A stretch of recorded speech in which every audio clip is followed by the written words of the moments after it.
Provérbios capítulo 16, nós vamos ler juntos os versículos 1 até o 3.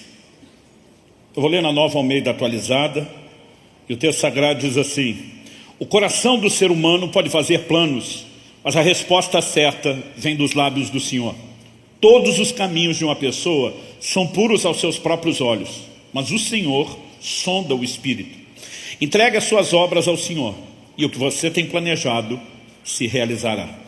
Meu Deus, declaramos mais uma vez nossa confiança e dependência no Senhor e na ação do Teu Espírito. Nós oramos que hoje, ó Deus, seja de fato real, verdadeira na vida de cada um de nós, a declaração da Tua palavra, lâmpada para os meus pés e a Tua palavra, luz para o meu caminho. Nós oramos por orientação prática, nós oramos por aquele direcionamento dos céus, que nos leva não só a entender princípios, mas aquela capacidade de corresponder contigo, de viver aquela aplicação que só o Senhor pode fazer. Pai, oramos por um ambiente sobrenatural, da ação do Teu Espírito no íntimo de cada um de nós, e Te damos glória, honra e louvor pela certeza daquilo que o Senhor fará. Em nome de Jesus. Amém. Bom, eu quero tomar esse texto como ponto de partida e como trilho. O que realmente me interessa aqui é o verso 2. Todos os caminhos de uma pessoa são puros aos seus próprios olhos, mas o Senhor sonda o espírito. No entanto, essa afirmação ela vem dentro de um contexto, é por isso que a gente leu o versículo anterior e também o versículo posterior. E quando avaliamos o contexto, o verso 1 fala dos planos do coração. Significa que é lá no íntimo que nós planejamos, que nós tomamos decisões, embora na vida daqueles que amam e servem ao Senhor, Deus quer dirigi-los, e é Ele quer dar a resposta, Ele que quer nos conduzir. O verso 2 fala que os caminhos de uma pessoa, fruto das suas escolhas, do seu planejamento, são puros aos seus próprios olhos. E como contraponto dessa avaliação humana do que seria bom como caminho, nós temos um contraste de um Deus que sonda o espírito. Essa palavra traduzida na Nova Almeida atualizada, que eu li, sonda o espírito, na Almeida Revista e Atualizada, aliás, em todas as versões de Almeida, das mais antigas, a corrigida, a revisada, Almeida Fiel, né, que são traduções por literalidade, nós temos o que consta exatamente no original: o Senhor pesa os espíritos. No entanto, o espírito, que não é algo material, que não tem volume, não pode ser literalmente pesado. Então, a maioria das traduções mais novas, as chamadas por equivalência e não por literalidade, elas tentam dar o sentido da afirmação. A Nova Almeida Atualizada, que eu diz, em vez de pesa, usa a expressão sonda. A NVI, a Nova Versão Internacional, diz que o Senhor avalia o espírito. A NVT, a Nova Versão Transformadora, diz que Deus examina as intenções de cada um. A Nova Tradução da linguagem de hoje diz: o Senhor julga as intenções. Basicamente, a Bíblia está falando de que Deus sonda o nosso íntimo, né? E Deus está procurando avaliar, pesar, sondar o quê? Aquilo que nos dirige, que nos leva a planejar, a tomar decisões. O tema da minha mensagem hoje é: avalie suas motivações. Quando falamos de motivações, nós estamos falando de algo que é mais sério, é mais impactante, é mais importante do que talvez a maioria de nós mensuramos. Normalmente nós temos uma ideia e um conceito de que o erro está relacionado àquilo que nós fazemos. Mas a definição da Bíblia de erro não se limita ao que alguém faz. Muitas vezes está relacionado ao como. Então, por exemplo, Tiago 4,2 diz: nada tendes porque não pedis. Eu sempre dou esse exemplo. Alguns crentes não recebem Deus porque não oram. Mas o verso seguinte, Tiago 4,3 diz: pedis e não recebeis porque pedis mal. Então alguns estão fazendo coisas certas, como orar, mas estão fazendo do jeito errado. Às vezes a característica do erro não é o que se faz, é como se faz. E nem sempre nós conseguimos perceber o como na classificação de erro, assim como percebemos o que. No entanto, eu diria que ainda mais delicado que o como é o porquê fazemos. O porquê tem a ver com as motivações. Você vai ver, por exemplo, Jesus confrontando os fariseus o tempo todo no ministério dele. O que parece quase um contrassenso, porque os fariseus eram parte da seita mais severa dentro do judaísmo, a mais dedicada. Eram o que hoje em dia a gente chamaria de os beatos, os carolas da época. Eles viviam uma vida de profunda dedicação, eram muito religiosos. Mas o tempo todo Jesus os confrontava, não necessariamente pelo que eles faziam, Muitas vezes pelo como e muitas vezes pelo porquê. Então, por exemplo, Mateus capítulo 6, no Sermão do Monte. Jesus fala desse povo dando esmolas, Jesus fala desse povo orando e Jesus fala deles jejuando. Algum de nós ousaria dizer que dar esmola, orar ou jejuar é algo errado? Não. O problema não era o que eles estavam fazendo. Jesus disse que eles estavam fazendo isso só para ser vistos pelos homens. O problema era o porquê, a motivação. E uma motivação errada, ela pode nos levar a errar, mesmo quando aos olhos de outros, às vezes aos nossos próprios olhos, nós estamos fazendo a coisa certa. É por isso que nós precisamos entender o quão sério é a perspectiva bíblica da motivação. Por exemplo, se a gente falar de pregar o evangelho, nenhum crente vai dizer isso está errado. Mas alguém pode fazer a coisa certa, que é pregar o evangelho, por motivos errados. Um exemplo bíblico. Filipenses capítulo 1, do verso 14 ao 17. Paulo diz, e os irmãos em sua maioria, estimulados no Senhor por minhas algemas, Paulo estava preso enquanto escrevia isso, ousam falar a palavra com mais coragem. É verdade que alguns proclamam Cristo por inveja e rivalidade, mas outros o fazem de boa vontade. Estes, os de boa vontade, o fazem por amor, sabendo que estou incumbido da defesa do evangelho. Aqueles, porém, os que proclamam por inveja e rivalidade, aqueles, porém, pregam a Cristo por interesse pessoal, não de forma sincera, pensando que assim pode aumentar meu sofrimento na prisão. Paulo fala de gente que estava fazendo a coisa certa, mas com motivações erradas. Gente movida de inveja, gente movida de rivalidade, competição com outros ministérios, né? Gente que não estava fazendo por amor àqueles que seriam alcançados, mas por interesse pessoal. Ou seja, quando a Bíblia fala a respeito de erro, nunca limita somente ao que fazemos. Isso se estende ao como e também envolve o porquê. O porquê é o ponto que nós queremos discutir aqui, porque ele fala exatamente a respeito de motivação. Então, quando eu olho para esses 3 versículos, no primeiro, recapitulando, nós vemos a ênfase sobre os planos do coração, embora a resposta deva vir de Deus e não devemos decidir tudo sozinho. No segundo, a Bíblia fala da nossa capacidade de avaliação versus a de Deus. E o terceiro diz, entregue suas obras ao Senhor e o que você tem planejado se realizará. Isso não significa que a Bíblia está dando um caminho através do qual você convence a Deus a fazer o que você quer. A expressão entregue suas obras ao Senhor, a NVI traduziu talvez isso mais acurado, mais próximo do original hebraico, consagre os seus caminhos ao Senhor. Em outras palavras, o Deus que nos deu a capacidade de escolher, de tomar decisões, Ele espera que nós nos alinhemos com Ele. Não apenas com aquilo que Ele quer em relação ao que fazer, mas também em relação ao que Ele espera de nós quando falamos do como, quando falamos do porquê. Quando existe esse nível de entrega, de rendição, de consagração, de alinhamento, nós podemos ter certeza que a bênção de Deus se manifestará sobre os nossos planos. No entanto, quando a motivação é errada, por mais nobre que possa parecer aquilo que eu e você estamos tentando fazer, nós podemos ser parados nesse processo pelo próprio Deus. Então eu gostaria que a gente pudesse discutir o assunto, e cada um dos 3 tópicos que eu quero abordar são 3 perguntas. Eu particularmente gosto muito de fazer questionamentos quando estou lendo os textos bíblicos, quando estou meditando nos princípios que o próprio Deus nos propõe. Sempre eu gosto de fazer perguntas que tentem me ajudar a chegar a conclusões. Eu quero fazer 3 perguntas. A primeira delas é, o que está no coração?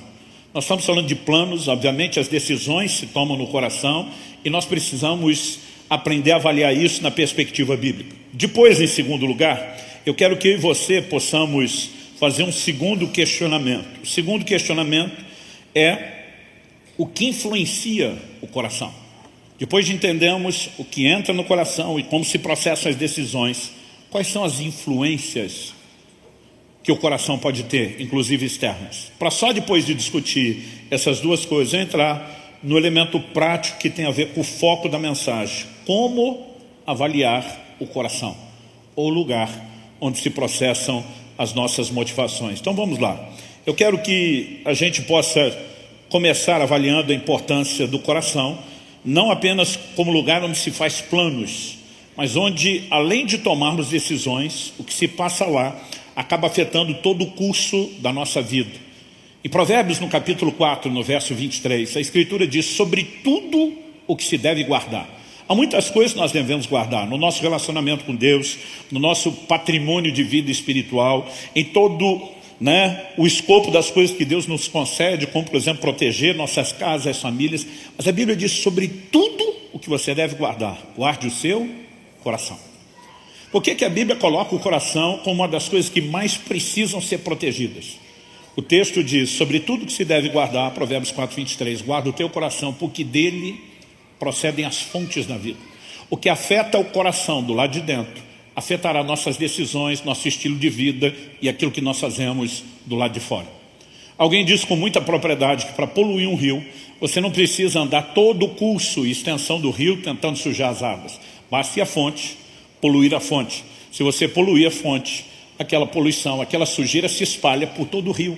Quando a Bíblia diz, guarda o seu coração, porque ali estão as fontes da vida, Deus está dizendo, se isso for maculado, macula o restante da sua vida, o restante dos seus atos, o restante das suas ações. Então acredito que em primeiro lugar, nós precisamos entender o como decisões, valores, se alinham dentro do nosso coração, para a partir disso transbordar. Em determinado momento, Jesus ensinando aos judeus que durante muito tempo foram orientados a entender a necessidade de guardarem-se de determinados alimentos considerados impuros. Jesus explica que não é aquilo que entra no homem que produz impureza, e ele se referia aos alimentos. Jesus diz, o problema está naquilo que sai. E é nessa hora que ele diz, porque é do coração do homem que procedem, e ele começa a fazer uma lista de pecados. Basicamente ele está dizendo que o mal que transborda por meio das nossas ações começa no coração. Mas nós precisamos entender que, por outro lado, a Escritura também diz que o bem que transborda por meio de nossas escolhas, decisões e ações, ele também começa no coração. O coração é o nosso QG, o nosso quartel-general, é o lugar de tomada de decisões. E eu e você precisamos entender a importância que isso tem. A Bíblia fala de Deus confrontando pessoas que queriam coisas certas por motivos errados. A Bíblia também fala de Deus ajudando pessoas que estavam indo fazer a coisa errada, mas por motivos certos. E quando nós falamos dos motivos lá no coração, nós precisamos entender que isso pode levar Deus a nos barrar em relação ao que tentamos conseguir até em nome dele, ou Deus pode simplesmente nos parar e nos impedir de pecar, porque é um coração correto. Então eu quero te dar alguns exemplos bíblicos para que a gente foque nisso. O primeiro está lá no capítulo 8 do livro de Atos. E antes de falar do que eu quero falar no capítulo 8 do livro de Atos, eu quero fazer um comentário interessante. Eu estudei alguns meses num instituto bíblico aos 18 anos de idade, e eu lembro que uma das aulas que eu tive num daqueles meses era sobre o livro de Atos. E o professor, pastor que lecionava aquela aula, ele tinha uma didática, uma forma de ensino muito dinâmica. E uma coisa que revolucionaria para mim, não só aquele estudo do livro de Atos, mas a maneira de ler a Bíblia, foi uma metodologia que ele implementou conosco os alunos. Então, por exemplo, nós teríamos 15 aulas. Uma foi a aula introdutória e ele anunciou as demais 14 aulas. Ele disse, vocês têm um livro-texto, mas eu não vou me prender só ao livro-texto. O livro de Atos tem 28 capítulos. Nas próximas 14 aulas, ele falou, nós vamos estudar 2 capítulos do livro de Atos por aula. E dizia, eu quero antes de cada aula, valendo ponto para a prova, que vocês me tragam sempre um resumo de 2 eventos principais por capítulo. 2 coisas chamam a sua atenção, você disse aqui, merece estar classificado entre eventos principais. Ele disse, você não vai trazer isso pronto. Você vai ler, você vai destacar, você vai memorizar isso, e quando chegar na sala de aula, eu vou dar uma folha de papel com o seu nome, você preenche 2 eventos do capítulo 1, 2 do capítulo 2. Ele diz, na segunda aula, vocês não vão só colocar 2 eventos do capítulo 3 e o 4 na sequência, vocês vão repetir o do 1 e do 2, e vão colocar o do 3 e do 4. Na terceira aula, do 5 e do 6, mas vocês vão repetir o 1, 2, o 3 e o 4. Eu sei que quando chegamos no último dia, eu tinha memorizado os eventos principais de todos os capítulos do livro de Atos, e aquilo me ajudaria muito a adotar isso como um estilo de estudo nas Escrituras. Eu gosto de vez em quando estou meditando, ficar lá pensando, o que Gênesis 1 diz, 2, 3, 4, isso me ajudaria bastante. Por que eu estou dizendo isso? Porque durante muito tempo, a minha ênfase sobre o capítulo 8 do livro de Atos não incluía o que hoje eu considero parte da narrativa principal. Atos capítulo 8 começa com Filipe fugindo da perseguição e chegando em Samaria. Em Samaria ele prega o evangelho, nós temos um avivamento, algo extraordinário acontece. Depois de tudo que aconteceu ali, nós vemos Deus tirando Filipe do cenário, para que Filipe toque a vida de um etíope que voltava de Jerusalém. A tradição diz que esse homem espalharia o evangelho por toda a Etiópia. Então lá atrás, nos meus 2 principais eventos do capítulo de 8, a ser entregues para o professor, eu tinha dito que os eventos principais era a chegada do evangelho em Samaria e depois a evangelização de Filipe ao etíope, que espalharia o evangelho para a nação inteira. Mas alguns anos atrás, lendo o capítulo 8 com muita calma, eu percebi que o maior volume de informações do capítulo 8 não é sobre Filipe, nem só meramente sobre Samaria, e nem sobre o que acontece depois de Samaria. O maior volume de versículos está relacionado a um homem que a Bíblia chama de Simão, o mágico. Eu quero chamar a sua atenção para esse camarada, porque nós temos um ensino importante aqui, quando falamos de motivação. Em Atos capítulo 8, de 9 a 13, a Bíblia diz assim: havia naquela cidade um homem chamado Simão, que praticava artes mágicas e deixava o povo de Samaria admirado. Dizia ser alguém muito importante, e todos lhe davam ouvidos, do menor ao maior, dizendo: este homem é o poder de Deus, chamado o grande poder. Davam atenção a ele, porque durante muito tempo os havia impressionado com as suas artes mágicas. Resumindo, ele era o cara. Ele estava debaixo dos holofotes na cidade. Mas a Bíblia diz: quando, porém, deram crédito a Filipe, que os evangelizava a respeito do reino de Deus e do nome de Jesus Cristo, iam sendo batizados tanto homens como mulheres.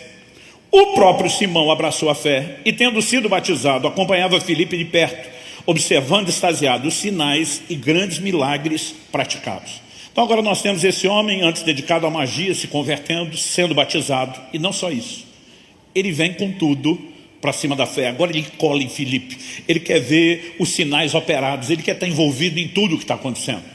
Dos versos 14 ao 17, que eu não vou ler, a Bíblia diz que Jerusalém ouviu que Samaria tinha recebido a palavra de Deus, que os novos convertidos estavam sendo batizados nas águas, mas que sobre nenhum deles havia descido ainda o Espírito Santo. Então a Bíblia diz que Jerusalém envia para lá nada menos do que Pedro e João, os apóstolos.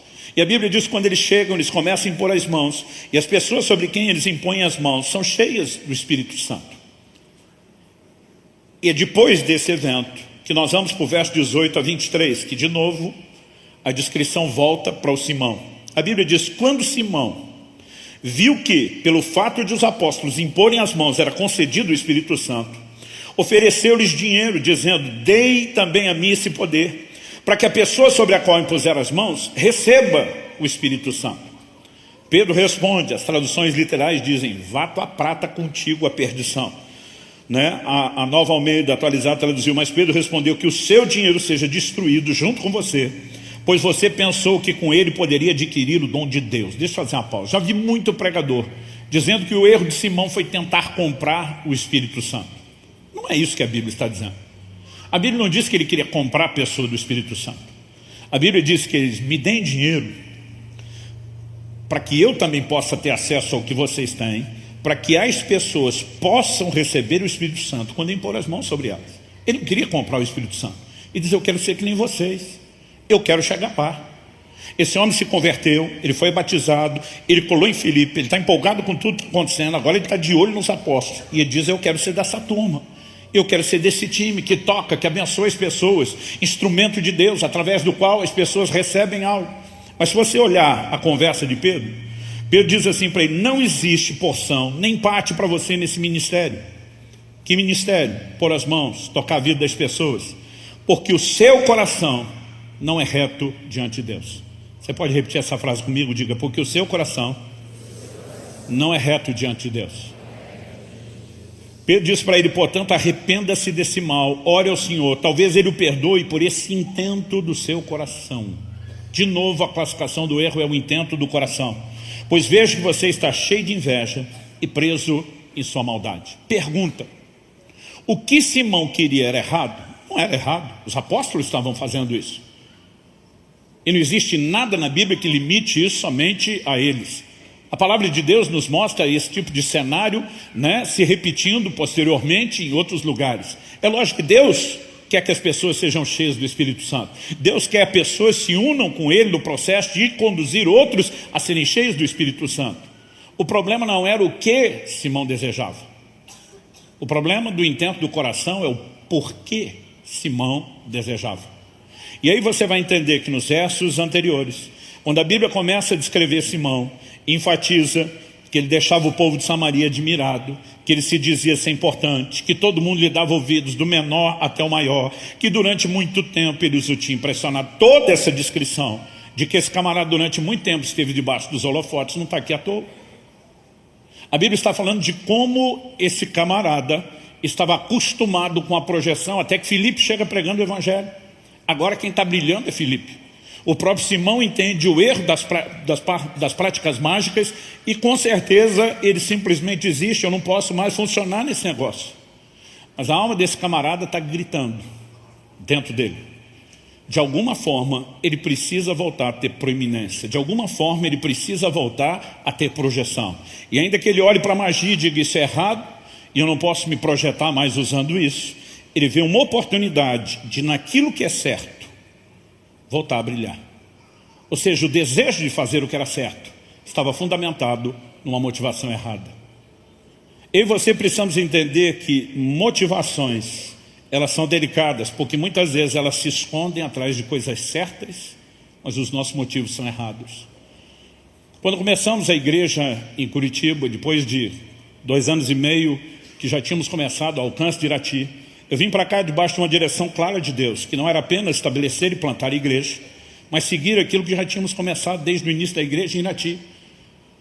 O ministério que servisse o corpo de Cristo, a gente tocaria a igreja local por meio de multiplicar a nossa equipe, sem deixar de fazer aquilo que era o chamado principal, que era servir do lado de fora. Eu já estava praticamente há 3 anos fazendo isso, quando comecei a igreja, 2 anos e meio lá, mais 6 meses de espera aqui, enquanto já estávamos a igreja. E eu lembro que tão logo a gente passou ali o primeiro ano, eu comecei a orar a Deus e pedir ao Senhor que me permitisse ficar 1 ano sem viajar. Minha rotina durante 17 anos antes da pandemia foi a média de toda quinta, sexta e sábado fora de casa, de domingo a quarta, servindo a igreja e em casa, mas durante esses dias fora, ou seja, era quase metade da semana. E até hoje essa dinâmica das viagens, ela tem sido um grande desafio. Mesmo que o desafio de cuidar dos filhos, de não permitir que houvesse distância, atrapalhasse, nós ainda continuamos diante desse desafio de serve a igreja, mas também serve do lado de fora. Eu lembro que logo no primeiro ano eu comecei a orar com insistência, dizendo, Deus, me deixa ficar quieto 1 ano em Curitiba.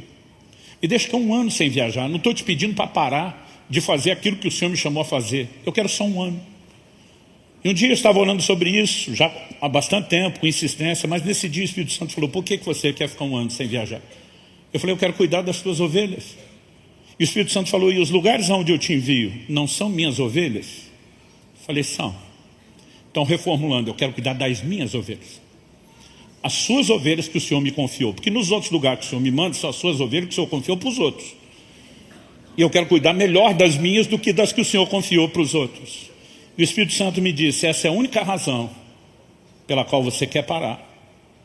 Ou será que você também não está desejoso de provar para fulano e Beltrano, citou o nome de 2 amigos meus pastores, que estavam à frente de igrejas bem-sucedidas em Curitiba, e diz, ou será que você não quer provar para fulano e Beltrano que você é tão bom quanto eles? E quando ele falou isso, foi como se meus olhos se abrissem, e eu enxerguei aquilo que eu nunca tinha enxergado antes. Mesclando numa decisão correta, que tinha bons princípios e motivos corretos, havia uma motivação carnal se misturando a elas. E quando a Bíblia diz que os caminhos dos homens são puros aos seus próprios olhos, é porque muitas vezes até a gente vai fazer questão de usar aquilo que é correto para tentar sustentar motivações que nem sempre são corretas. Essa questão das motivações, elas são um desafio. Assim como, por exemplo, a intuição. Um dia alguém me perguntou, eu estava ensinando sobre revelação, falou, pastor, a intuição é uma revelação? Eu falei, não, é só uma intuição.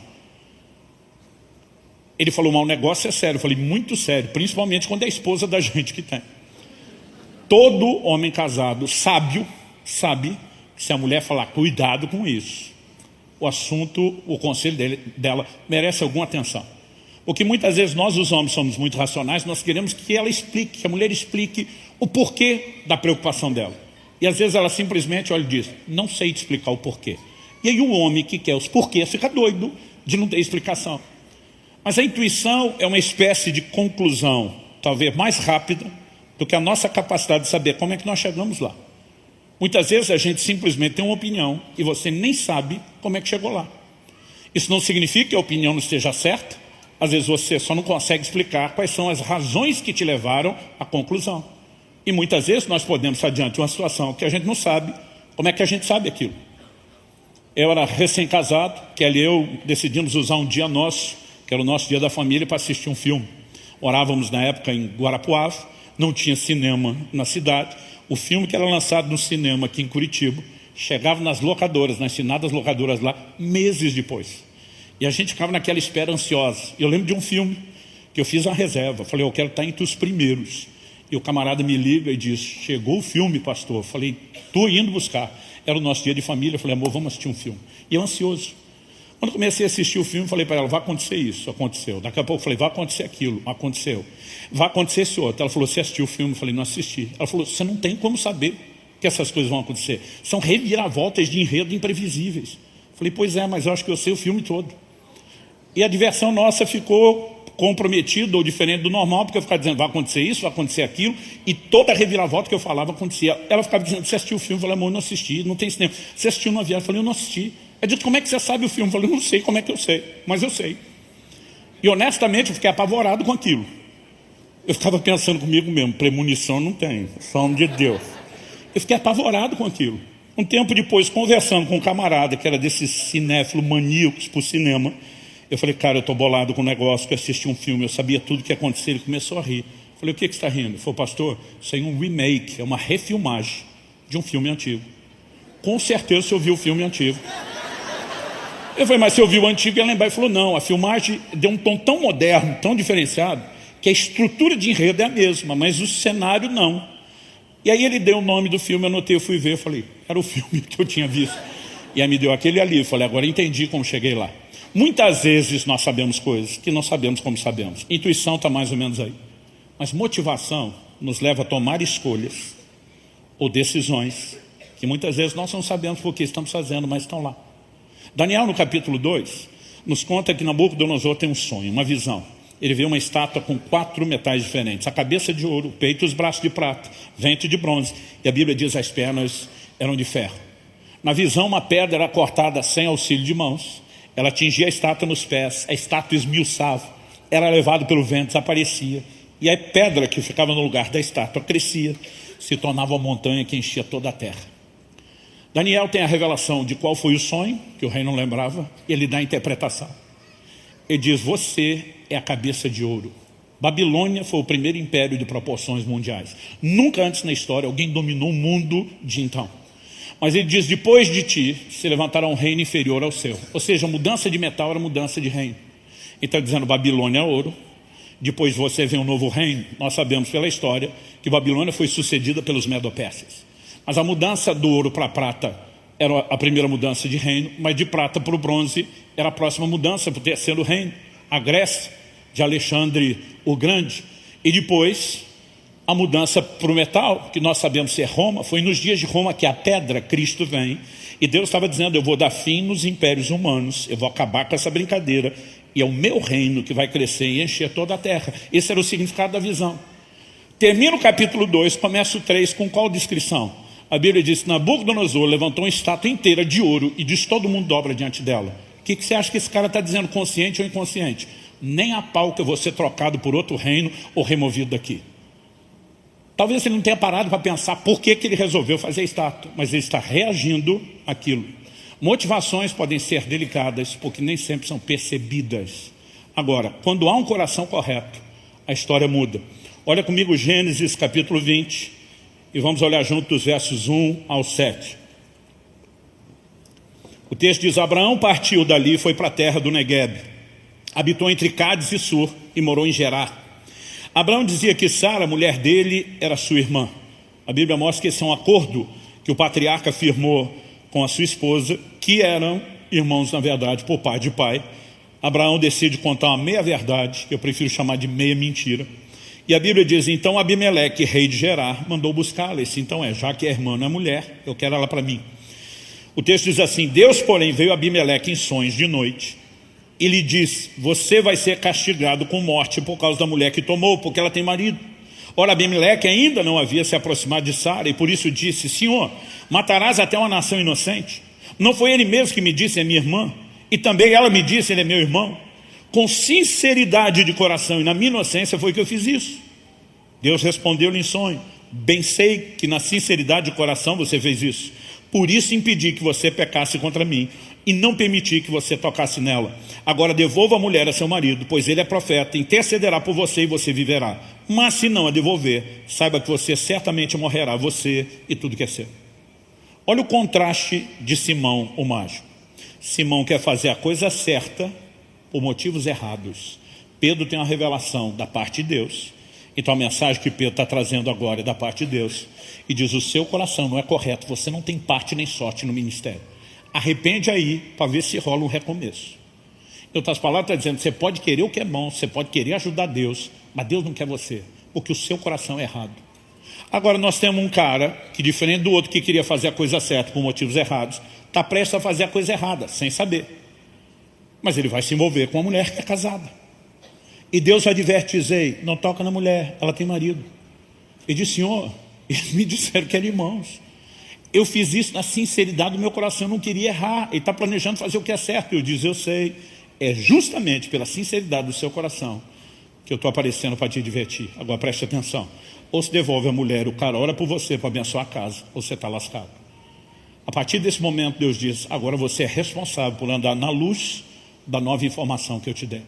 A mesma escritura que mostra a gente querendo fazer coisa certa por motivos errados, às vezes mostra a gente que está na iminência de fazer algo errado, mas com motivos certos. E assim como Deus pode parar um intento de alguém que quer ir para o ministério por motivos errados, Ele pode parar alguém que está prestes a pecar, dizendo, ei, por causa de um coração e de uma motivação correta, eu vou salvar você. Dá para entender? Por toda a Bíblia, essas histórias estão espalhadas, esses testemunhos estão nas entrelinhas, e todo esse volume de informações não está aí à toa. Nós precisamos entender isso. A próxima pergunta, a primeira que a gente trabalhou aqui, é o que está no coração, e como muitas vezes nossos planos e decisões são afetados por motivações que nós nem percebemos. A segunda é, o que influencia o coração? Se do coração procedem as fontes da vida, e é nele que nós vamos planejar, tomar decisões, a pergunta é, o coração está unicamente debaixo da influência dos nossos pensamentos, ou ele pode ter influência externa, seja de outras pessoas ou do mundo espiritual? A Bíblia nos mostra que, embora seja o lugar onde nós fazemos os planos, tomamos decisões, por exemplo, segundo aos Coríntios 9:7, Paulo está falando de oferta, mas ele diz, cada um contribua, segundo tiver proposto no coração. Ele diz, não com tristeza ou por necessidade, porque Deus ama quem dá com alegria. Ele diz, decida no seu coração, e decida pelos motivos corretos. Não é para você contribuir constrangido, não é para você contribuir por necessidade só sua dos outros, porque Deus espera que você faça a coisa certa, do jeito certo, com os motivos corretos. Mas por que eu estou pegando um texto relacionado à oferta? Porque a Bíblia nos fala de um outro episódio e de uma outra pessoa que deixou o seu coração ser maculado, e é muito importante que a gente entenda isso. Atos capítulo 5, versos 3 e 4, nos fala de Pedro diante de Ananias. Os versículos anteriores, 1 e 2, diz que Ananias e Safira, sua esposa, entraram em comum acordo, venderam uma propriedade, decidiram entregar como oferta, mas retiveram uma parte do preço, mas decidiram mentir que estavam entregando tudo. A pergunta é, por que eles fizeram isso? O capítulo 4 termina no último versículo falando a respeito de Barnabé. Barnabé, a Bíblia diz no verso 37 de Atos 4, que ele vendeu um campo que ele possuía, trouxe o dinheiro e o depositou aos pés dos apóstolos. A Bíblia não foi escrita com a divisão de capítulos e versículos que nós temos.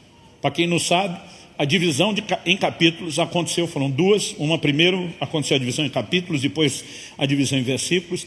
A divisão em capítulos aconteceu no ano 1200 da era cristã. A divisão em versículos, mais 300 anos depois, o Brasil já tinha sido descoberto. Essa divisão foi feita só para a gente localizar o que está onde. Mas infelizmente ela tem fragmentado nossa maneira de pensar. Às vezes a gente está lá num programa de leitura bíblica, você termina o capítulo 4 e diz, parei. E num outro dia, talvez, você vai começar o quinto totalmente desconectado do pensamento. O capítulo 4 termina com Barnabé vendendo um campo e entregando. O verso 5 diz que Ananias e Safira também decidiram vender e entregar. Só que eles não queriam dar todo o dinheiro. Mas eles queriam, de alguma forma, o reconhecimento que talvez foi dado a Barnabé. O tipo de comentário e elogio. Barnabé, o cara, abnegado, generoso, sacrifica pelo reino, aquilo é crente de verdade. E os dois estão olhando aquilo tudo. E eles se dispõem a abrir mão de uma propriedade e pagar um alto preço pela popularidade no meio cristão. Você acha que esse desejo de like, de reconhecimento é coisa atual? Eles só não tinham mídia social naquela época. Isso é do ser humano. Então agora eles decidem, então vamos agir como se a gente estivesse fazendo o que Barnabé fez, só não vão fazer exatamente o que ele fez para sobrar uma grana. E quando eles vêm trazer a oferta, o apóstolo Pedro diz, versos 3 e 4, então Pedro disse, Ananias, por que você permitiu que Satanás enchesse o seu coração, para que você mentisse ao Espírito Santo, retendo parte do valor do campo? Não é verdade que conservando a propriedade seria sua? E depois de vendido o dinheiro não estaria em seu poder? Por que você decidiu fazer uma coisa dessas? Você não mentiu para os homens, mas para Deus. Então, a Bíblia não é clara se o Espírito Santo o moveu a fazer aquilo ou se ele apenas se empolgou com Barnabé. Pode ser que o Deus que moveu Barnabé também o inspirou e que a gente possa estar especulando demais. Mas essas histórias não estão desconectadas, o que é um fato inquestionável. E diz o coração, que é o lugar onde se toma as decisões de contribuição. Você deixou Satanás entrar e bagunçar as coisas ali. Significa que o coração, que deve ser guardado acima de todas as coisas, porque dele procedem as fontes da vida, onde nós tomamos decisões, onde fazemos escolhas, onde nossos motivos estão lá borbulhando, quer a gente esteja consciente, quer não, pode ser influenciado pelo reino espiritual. Tanto por Deus, como pelo diabo. Quando eu olho para esse tipo de detalhe bíblico, é lógico que a responsabilidade ainda é colocada sobre Ananias. Ele simplesmente declara no versículo 4, por que você decidiu fazer uma coisa dessa? Porque a Bíblia, que nos manda guardar o coração, nos responsabiliza pelo tipo de influência que nós permitimos ter. A responsabilidade no final ainda é nossa. E é interessante que quando a gente fala que tanto Deus como o diabo e até mesmo outras pessoas podem influenciar o nosso coração, é que cada um vai nos influenciar com aquilo que é. Então, por exemplo, Filipenses 2,5 diz, tende em vós o sentimento, o mesmo sentimento que houve em Cristo Jesus. Quando eu e você nos submetemos à influência de Cristo, que subsistiam na forma de Deus, diz o texto, não teve o ser igual a Deus como ao qual deveria se prender, esvaziou-se a si mesmo, humilhou-se a si mesmo, assumiu a forma de homem, de servo, foi obediente até a morte, morte de cruz. Esse é o tipo de influência que Cristo vai produzir sobre mim e você, porque é aquilo que Ele é. Mas quando nos expomos à influência de Satanás, ele também nos influencia com aquilo que ele é. 1 Timóteo capítulo 3, versos 6 e 7.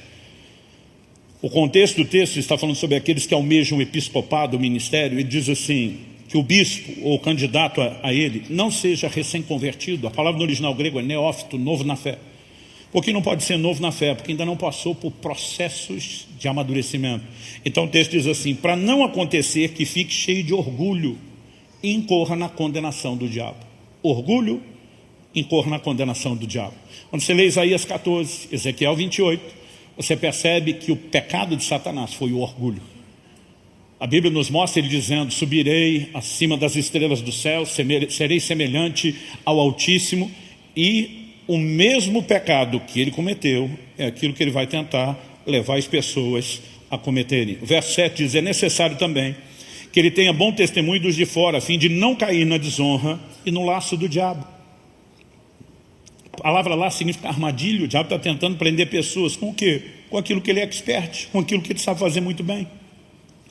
Agora, essas influências, elas não são irresistíveis. Tem muito crente culpando o diabo pelas suas decisões. Mas a Bíblia diz, resistir ao diabo e ele fugirá de vós. Então, há uma influência, ela pode encontrar espaço, mas eu sou responsável por permitir que ela entre ou não. Assim como a influência divina, ela também pode ser impedida. Em Hebreus, no capítulo 3, nos versos 7 e 8, a Bíblia diz, por isso, como diz o Espírito Santo, e vem a citação do Antigo Testamento hoje, se ouvirem a sua voz, não endureça o coração, como foi na rebelião, no dia da tentação no deserto. Alguém pode resistir à ação divina? Estevão, pregando antes da sua morte, do seu martírio, ele diz: vós sempre resistis ao Espírito Santo. Então o diabo pode ser resistido como influência, mas infelizmente Deus, por meio da ação do seu Espírito, também pode ser resistido, ou nós podemos expor e escancarar o coração para a ação divina.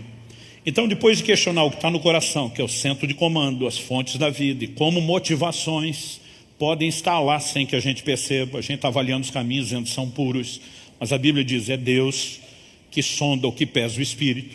Depois de questionar o que está no coração e o que influencia as fontes externas, terceiro e último lugar, que é o aspecto prático: como avaliar o coração. A Bíblia fala a respeito de algo que nós vamos fazer daqui a pouco na hora da ceia, se chama o autoexame. Em 1 Coríntios, no capítulo 11, no verso 28, Paulo diz: examine-se o homem a si mesmo. O autoexame, o exame de si mesmo, ele não só é bíblico, ele é importante, ele é necessário. Mas quando falamos a respeito de motivações, nós precisamos entender que isso não exclui o autoexame, mas só o autoexame não é suficiente. Eu gosto de usar um trocadilho e dizer: mais do que o autoexame, nós precisamos do exame do alto. Por quê? Jeremias 17:9 diz assim: enganoso é o coração, mais do que todas as coisas, e desesperadamente corrupto. Quem poderá entendê-lo? Traduzindo em linguagem moderna, seu coração vai tentar trollar você. A Bíblia diz que ele é enganoso. A Bíblia diz que ele prega peças, ele maqueia as coisas. E muitas vezes nós estamos debaixo de pressão de decisões por motivos que nem nós conseguimos avaliar. Agora a Bíblia diz: quem poderá entendê-lo? Ele é enganoso. Sozinho nós não damos conta disso. É por isso que o verso seguinte, o versículo 10, Jeremias 17, depois de dizer enganoso é o coração, mais do que todas as coisas, desesperadamente corrupto, quem poderá entendê-lo? Deus continua e diz assim: eu, o Senhor, sondo o coração, eu provo os pensamentos, para dar a cada um segundo os seus caminhos, segundo o fruto das suas ações. Em outras palavras, Deus está dizendo: você sozinho não dá conta de avaliar o seu coração, você precisa da minha ajuda. Em Jeremias 11:20 está escrito: Senhor dos exércitos, justo juiz, que provas o mais íntimo do coração. Tem o íntimo e o mais íntimo, camadas. Em Apocalipse 2:23, Senhor Jesus diz: eu sou aquele que sonda mentes e corações. Então eu e você precisamos de ajuda. Eu me lembro de uma conferência que eu estava participando há uns anos atrás. Não fui como preletor, fui participar do evento como todo mundo, para receber, para aprender, para ser ministrado. A conferência estava assim extraordinária em todos os detalhes. Não tinha nada para criticar, nada para botar um defeito. Pensa num povo assim excelente em tudo que fez. Mas todos os dias da conferência eu estava com um desconforto dentro de mim, como se alguém tivesse me tratado mal. Eu ficava dizendo: ninguém me tratou mal, momento nenhum. Mas era aquela sensação de desconforto. E como aquilo durou mais do que um dia, aquilo começou a me incomodar. E eu comecei a orar, eu falei: Deus, está acontecendo. Eu não consigo entender por que esse sentimento está aqui. Ninguém me tratou mal. Enquanto eu estava orando, o Espírito Santo falou comigo: sua alma está ficando acostumada ao tratamento VIP que te dão em todo lugar como preletor. E mesmo que ninguém tenha te tratado mal, só porque você não foi diferenciado, sua alma está protestando. E eu fiquei chocado com aquilo. Momento nenhum eu consegui entender nem o porquê eu estava incomodado com aquilo. Seu coração, ele pode trollar você, acredite nisso. E por mais que a gente exerça o processo do autoexame, nós precisamos do exame do alto. E aí nós vamos entender a importância de oração. No Salmo 139, versos 23 e 24, o salmista diz: sonda-me, ó Deus, e conhece o meu coração, prova-me e conhece os meus pensamentos, vê se há em mim algum caminho mau e guia-me pelo caminho eterno. Quando ele diz vê se há em mim algum caminho mau, ele não está dizendo eu vou terceirizar para o Senhor por preguiça, porque eu mesmo não quero avaliar. Não é isso. Ele está dizendo: o ponto onde eu cheguei é como diz o livro de Provérbios: todas as coisas parecem puras, mas eu posso estar sendo enganado pelo meu próprio coração. Então agora eu quero ir além do autoexame. Eu quero me submeter ao exame do alto. Sonda, avalia, perscruta o meu íntimo, prova-me, conhece meus pensamentos. E Deus, por favor, vê se há algum caminho mau. Porque se isso não for exposto, eu não poderei ser guiado pelo Senhor, pelo caminho eterno, o caminho correto. Eu e você precisamos entender a importância de uma vida de oração. Oração não diz respeito a apenas você pedir para Deus o que precisa, para Ele responder à sua necessidade. Oração é algo muito maior, é muito mais sublime que isso. Diz respeito a relacionamento. Aliás, a oração deveria ser parte de uma conversa, de um diálogo. Para a maioria de nós, os crentes, é um monólogo, só a gente fala. Através de Jeremias, Deus diz, invoca-me e te responderei. Ele diz, vou te anunciar coisas grandes e ocultas, que você não sabe. A gente imagina que Deus anunciar coisa oculta é só revelação boa. Às vezes Deus diz que quer mostrar seus podres, criatura. Quero mostrar aquilo dentro de você que nem você está enxergando. E nesse ambiente de oração, nós podemos acessar um nível de informação e de percepção que sozinho nós não conseguiríamos. Porque o coração enganoso vai tentar convencer você que os seus caminhos são puros. Sabe, muitas vezes eu tenho visto pessoas, e às vezes nós olhamos como Pedro olhou, debaixo de uma percepção, debaixo de discernimento, debaixo de revelação, e você vê uma motivação errada. E quando você tenta ajudar a pessoa a dizer, ei, você não está tomando a decisão correta, o camarada bate o pé, ele defende, ele é teimoso, ele tenta argumentar que os caminhos são puros. Nós precisamos de ajuda. E uma vida de oração pode nos ajudar a acessar aquilo que eu e você não estamos enxergando. Uma outra ferramenta importante que eu e você precisamos. Se você for rápido de endereço, abra sua Bíblia comigo em Hebreus, no capítulo 4, nos versículos 12 e 13. A Bíblia diz assim, porque a palavra de Deus é viva e eficaz. Eu amo essa declaração. E quando estamos falando da palavra de Deus, estamos falando de um livro que não é somente um livro. A palavra é viva, ela é eficaz. O texto diz assim, mais cortante do que qualquer espada de 2 gumes. E você precisamos entender o que está sendo dito para a época. A maioria das ferramentas tinha um gume, um corte só. Você pega o machado, corte de um lado só. Você pega a foice, corte de um lado só. Uma faca de cozinha, corte de um lado só. A espada, que era normalmente chapada, tinha 2 gumes, muitas delas, corte dos 2 lados. Porque não importa como você está manejando ela na guerra, ela vai ser mais eficaz. E na hora de perfurar e penetrar alguém, ela é um instrumento profundamente afiado. Mas a Bíblia está dizendo que a espada, que a palavra de Deus, ela é mais cortante do que qualquer espada de 2 gumes. E a Bíblia diz que ela penetra até onde? A ponto de dividir alma e espírito, juntas e medulas. E o texto diz, é apta para julgar os pensamentos e propósitos do coração. A NVI traduziu isso assim, e julga os pensamentos e intenções do coração. Outra versão diz discernir os intentos do coração. A palavra de Deus é apresentada no livro de Tiago como um espelho. Ela mostra quem nós somos. Não só a realidade de quem somos em Cristo, no plano espiritual. Mas ela tem a capacidade de trazer à tona aquilo que está errado na minha e na sua vida.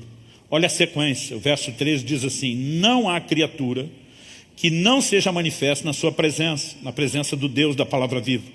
Pelo contrário, todas as coisas estão descobertas e expostas. Outra tradução diz, nuas e patentes, aos olhos daquele a quem temos de prestar contas. Ou seja, motivações podem estar escondidas dos nossos olhos, mas nunca dos olhos de Deus. E quando eu e você nos expomos à palavra, ela tem o poder de trazer à tona, de discernir intentos do coração. Muitas vezes já me flagrei estudando a Bíblia, e eu não estava procurando uma resposta para o que aconteceu. Estava tentando entender princípios de forma geral, às vezes estava no meio de um estudo bíblico, às vezes estava preparando algum material, às vezes estava preparando uma mensagem, às vezes só estava na leitura, sem esperar que fosse acontecer nada. E de repente, diante daquele tempo de exposição à palavra, Deus consegue de uma forma personalizada começar a trazer à tona o que está no coração e a gente não enxerga. Agora, o grande problema da maioria de nós, primeiro a gente acha que errado é só o que a gente faz. A maioria de nós não considera o como, o que dizer, o porquê que está relacionado a motivações. Segundo, se a gente ainda parar para pensar, pode ser que a motivação errada também não seja legal, a gente não tem noção da nossa dificuldade de avaliar motivações. E mesmo que a gente se convença disso, infelizmente a maioria dos crentes não tem uma prática devocional diária, de tempo de relacionamento com Deus, de vida de oração, de vida na palavra. Ou seja, pode até saber que não é só o que faz, o porquê é muito importante. Pode até saber que ele sozinho não consegue, mas se não pegarmos o caminho prático, se não desenvolvermos aquele tempo onde Deus vai expor, né? Minha esposa repete uma frase muitas vezes, onde Deus vai expor o nosso coração peludo, né? Aquelas coisas que nós não estamos enxergando dentro de nós, elas jamais serão tratadas sem que sejam expostas, sem que sejam reconhecidas. E para serem expostas, nós vamos precisar desse lugar diante de Deus, seja por meio da prática da oração, seja por meio do envolvimento com a palavra. Às vezes é a combinação das duas coisas. Eu e você podemos entrar nesse lugar onde o que está escondido, eu chamaria a agenda oculta do coração, nossos motivos, eles começam a aparecer. E dessa forma, somente dessa forma, eles podem ser tratados. Resumindo e concluindo, saber que não é apenas o que fazemos que conta, mas o como e principalmente por quê é fundamental. Avaliar, ou melhor do que só tentar avaliar, se permitir ser avaliado por Deus sob a agenda do coração é ato contínuo na vida cristã, ou deveria ser. Terceiro, eu e você não vamos viver isso se não tirarmos tempo com Deus, tempo de oração, tempo na palavra, se não desenvolvemos a chave que é a sensibilidade ao Espírito Santo. Eu tenho visto muita gente girando em círculos, não chegando a lugar nenhum, frustrada porque ele acredita que ele está tentando fazer as coisas certas, mas muitas vezes não enxerga a motivação errada. Eu gosto de me questionar o tempo todo e questionar diante de Deus. Vou fazer o bem a alguém. Por que eu quero fazer isso? Eu lembro de uma ocasião que eu queria abençoar a vida de alguém e o Senhor falou para mim, siga em frente. Mas faça isso sem que a pessoa saiba e não deixe ninguém saber o que você vai fazer. E aquilo me deixou frustrado. E quando eu fiquei frustrado pela estratégia que Deus deu, eu falei, tem alguma coisa errada comigo? Talvez eu não queira só fazer o bem.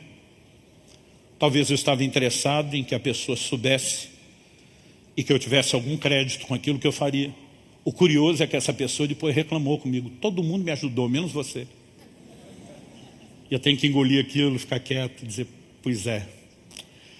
Lembrando aquilo que Deus falou, fica quietinho e não fala nada. Sabe, um dia eu estava conversando com um grupo de pessoas e falei para um, vamos abençoar fulano. O cara falou assim para mim, abençoa qualquer um, mas fulano não. Eu falei, como é que é? Abençoa qualquer um, mas fulano não. Motivações do coração acabam sendo revelados à medida que nós falamos, à medida que nós nos comportamos. Eu gosto de avaliar o tempo todo se eu estou fazendo bem porque eu estou fazendo, se eu não quero fazer o bem, por que eu não quero, né? Não é só simplesmente dizer eu vou evitar o mal, até naquilo que é correto. E você o tempo todo precisamos de avaliação. Mas à medida que crescemos nisso, nós vamos perceber o como Deus pode expor o que está dentro de nós, não apenas porque Ele quer que eu e você, né, a gente venha sentir um lixo ao descobrir isso, mas porque Ele quer nos aperfeiçoar, Ele quer nos transformar, Ele quer nos levar à maturidade. Você recebe essa palavra em nome de Jesus.